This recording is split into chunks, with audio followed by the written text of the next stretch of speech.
के लिए शुरू। इसी के साथ चलिए अब अगली महत्वपूर्ण खबर का रुख कर लेते हैं। अगर आप अमेरिका में पढ़ाई करने के लिए जाना चाहते हैं और फिर वहीं पर सेटल होना चाहते हैं तो एक बार डोनाल्ड ट्रंप की इस नई नीति को जरूर जान लीजिए, क्योंकि अमेरिका में पढ़ाई करनी है तो अब वहां राजनीतिक एजेंडों और साथ ही धरना प्रदर्शन जैसी चीजों से आपको बहुत दूर रहना पड़ेगा। दरअसल ये दावा हम नहीं कर रहे, बल्कि अमेरिका के विदेश मंत्रालय द्वारा जारी किए गए इस नए दिशा निर्देश जो हैं वो इसी ओर इशारा कर रहे हैं। अमेरिका ने वैश्विक स्तर पर नई छात्र वीजा इंटरव्यू की बुकिंग को अस्थायी रूप से रोक दिया है और इस फैसले का सीधा असर उन तमाम छात्रों पर पड़ेगा जो अमेरिका जाकर पढ़ाई करने का सपना देख रहे थे। यह आदेश पूरी दुनिया में अमेरिकी दूतावासों और साथ ही कॉन्सुलेट्स को भी भेज दिया गया है। करेंगे इस पर चर्चा अपने संवाददाता से और जानेंगे फैसले के पीछे की वजह, साथ ही क्या होगा इसका असर। लेकिन उससे पहले आपको दिखाते हैं कि ट्रंप प्रशासन द्वारा लिया गया ये बड़ा फैसला।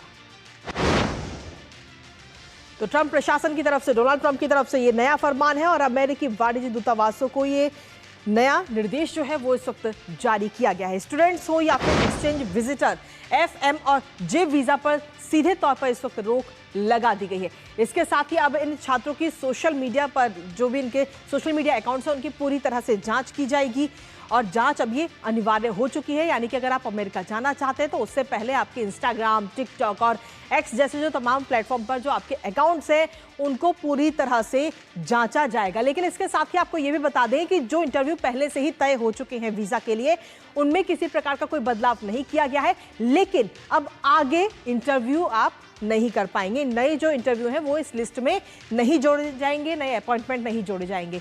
सीधे तौर पर हम देखें तो यहूदी विरोध और वामपंथी विचारों को रोकने का सीधे तौर पर ये मकसद है ताकि इसको रोका जा सके।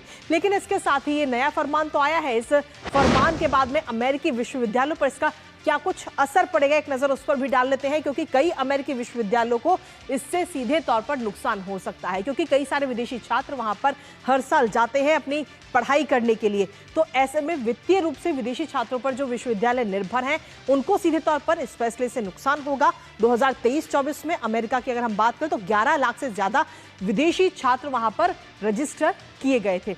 और विदेशी, इसके साथ ही अगर हम देखें तो अर्थव्यवस्था की अगर हम बात कर रहे हैं अमेरिका की, तो विदेशी छात्रों का 43.8 अरब डॉलर का योगदान रहता है विदेशी छात्रों का। और यही विदेशी छात्रों के कारण 3.78 लाख नौकरियां वहां पर पैदा होती हैं। लेकिन अब जो ये अहम फैसला लिया गया है, इस फैसले से सीधे तौर पर अर्थव्यवस्था को भी नुकसान पहुंचने की उम्मीद है और साथ ही जो वहां पर विश्वविद्यालय हैं जो कहीं ना कहीं विदेशी छात्रों पर ही निर्भर रहते हैं उनको सबसे ज्यादा नुकसान इस दौरान उठाना पड़ेगा। लेकिन इसके साथ ही अगर हम देखें तो इस प्रक्रिया की विवादास्पद ना माना जाए, ये बात वहां की सरकार कहती हुई नजर आ रही है। टैमी क्रूज की तरफ से ये बात कही गई। उन्होंने सीधे तौर पर कहा कि सरकार व्यक्तिगत वीजा मामलों या फिर उनसे लिए गए फैसलों पर सार्वजनिक रूप से टिप्पणी नहीं करती है। अमेरिका में प्रवेश करने वालों की पूरी गहन जांच होती है और यह प्रक्रिया भविष्य में भी जारी रहेगी, चाहे आप छात्र हो, पर्यटक हो या फिर किसी भी श्रेणी के वीजा धारक हो। हम हर किसी की जांच करेंगे। इस प्रक्रिया को विवादास्पद नहीं माना जाना चाहिए, क्योंकि इसका उद्देश्य अमेरिका की सुरक्षा और सामाजिक हितों की रक्षा करना है। राष्ट्रपति ट्रंप और विदेश मंत्री रूबियो की प्राथमिकता ये सुनिश्चित करना है कि अमेरिका आने वाले लोग कानून का पालन करें और आपराधिक मानसिकता ना रखें और अमेरिका में अपने प्रवास के दौरान सकारात्मक भूमिका निभाए। ये तमाम बातें अमेरिकी विदेश विभाग के जो प्रवक्ता है टैमी ब्रूस, उनकी तरफ से ये बात कही गई है। इसी पर ताजा अपडेट ले लेते हैं। हमारे साथ में हमारे सहयोगी अक्षय डोंगरे इस वक्त जुड़ रहे हैं, सीधा उन्हीं का रुख करेंगे।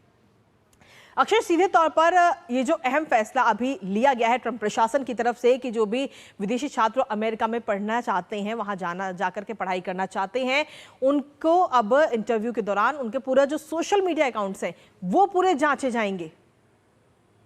कृतिका, अगर आप हम सभी जानते हैं कि अगर आप किसी नई कंपनी में अप्लाई करते हैं एक नौकरी के लिए भी, तो भी आज के वक्त में सोशल मीडिया चेक करने की पॉलिसीज कई सारी कंपनियों में जगह जगह पर, हमारे देश के अंदर भी बनाई जा चुकी है। अगर आप जाते हैं तो आपके सोशल मीडिया को चेक किया जाता है, क्योंकि आजकल आदमी, कोई भी व्यक्ति अपना आधे से ज्यादा वक्त सोशल मीडिया पे व्यतीत करता है। लोगों से मिलने के बजाय लोग इंटरेक्शन भी सोशल मीडिया पर करते हैं और उसमें कई सारे लोग कई तरह की एक तरह से अपनी अपने ओपिनियंस वहां पर शेयर करते हैं। कुछ कंट्रोवर्शियल भी हो सकते हैं, लेकिन हर तरह से लोग अपने आप को एक्सप्रेस करने का तरीका सोशल मीडिया पर ही देखते हैं। तो अगर जी। कोई कंपनी भी आपको नौकरी देने से पहले आपकी सोशल मीडिया चेक करती है, तो अमेरिका भी अमेरिकी लोग भी अपने देश में अगर किसी को कोई उनके देश में जाना चाहता है, वहां पढ़ना चाहता है, जी। तो लोगों का एतराज एक तरह से देखा जाए तो नहीं होना चाहिए अपना सोशल मीडिया चेक करवाने को लेकर।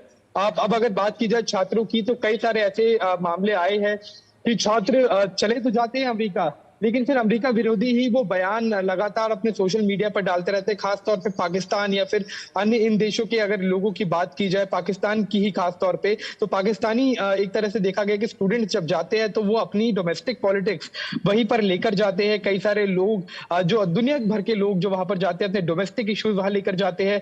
अपना एक तरह से अमेरिका को लेकर भी कई सारे कंट्रोवर्शियल ओपिनियन उनके अगर रहते हैं, तो वो चले भी जाते हैं। फायदा भी उठाना है वहां की इंफ्रास्ट्रक्चर का, वहां की पढ़ाई का, लेकिन फिर आपको वही की सरकार को क्रिटिसाइज भी करना है। तो देखिए, ये तो अमेरिका सरकार के हाथ में है कि किसको अंदर वो प्रवेश देना चाहेंगे या नहीं।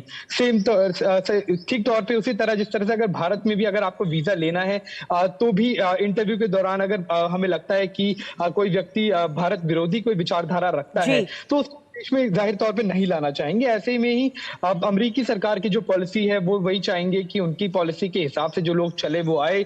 किसी तरह से कोई क्रिमिनल इंटेंट वाले लोग या फिर ऐसे अमेरिकी विरोधी लोग ना आए। तो इसमें देखी जाए तो मोटा मोटी हालांकि ये एक झटका रहेगा कई सारे लोगों को, लेकिन अगर आप अमेरिका विरोधी विचार नहीं रखते तो इसमें आपको डरने की कोई खास ज्यादा जरूरत नहीं। लेकिन इसके साथ ही अक्षय, अगर हम देखें तो हाल ही में हार्वर्ड यूनिवर्सिटी को लेकर भी कई सारे कदम ट्रंप प्रशासन की तरफ से उठाए गए हैं और वहां पर भी लिस्ट मांगी गई थी कि आखिर कौन कौन से ऐसे छात्र छात्राएं हैं जो विरोध कर रहे हैं और इसके साथ ही जो तमाम चीजों में, राजनीति की चीजों में शामिल रहते हैं, लेकिन अभी तक वो लिस्ट भी प्रोवाइड नहीं कराई गई। अब कृतिका, ठीक कहा आपने, चाहे वो कोलंबिया यूनिवर्सिटी हो या फिर हार्वर्ड यूनिवर्सिटी हो, जब इजराइल और हमास के बीच में युद्ध चल रहा था, तो हमने देखा कई सारे अमेरिकी विश्वविद्यालयों में छात्र एक तरह से अनशन पे, धरने पर बैठ गए थे, प्रोटेस्ट हो रहे थे, यूनिवर्सिटीज बंद कर दी गई थी। तो अगर आपको एक तरह से देखा जाए तो अरब देशों के लोग जो अमेरिका में रह रहे हैं, छात्र जो पढ़ रहे हैं, अपनी सरकार को क्वेश्चन करने के बजाय, जो वहीं पे पड़ोस में ही है इजराइल और हमास की, वहां पर उन्हें क्वेश्चन करने के बजाय अमेरिका जाकर वहां पर प्रोटेस्ट करना ज्यादा लाजमी वहां ज्यादा आसान समझती, क्योंकि एक डेमोक्रेटिक सेटअप उन यूनिवर्सिटीज में है। कई सारे ऐसे देश है जहां पर आप इस तरह से प्रोटेस्ट अगर अपनी सरकार के खिलाफ करेंगे तो आपको जेल में फेंक दिया जाएगा। तो इसी तरह से डेमोक्रेटिक एक तरह से जो वहां पर इंफ्रास्ट्रक्चर या फिर जो एटमॉस्फेयर है, उसका कई लोग फायदा उठाते हैं, जो होना भी चाहिए। लेकिन अपनी सरकार को क्वेश्चन करने के बजाय अमेरिका को क्वेश्चन करना या फिर यूनिवर्सिटी में प्रोटेस्ट देना, को बंद कर देना, एक तरह से जो छात्र पढ़ना चाहते हैं उनकी इस तरह से रोक टोक पैदा करना, ये भी एक तरह से ये एक काफी आप देखेंगे तो नैरो स्ट्रीट है।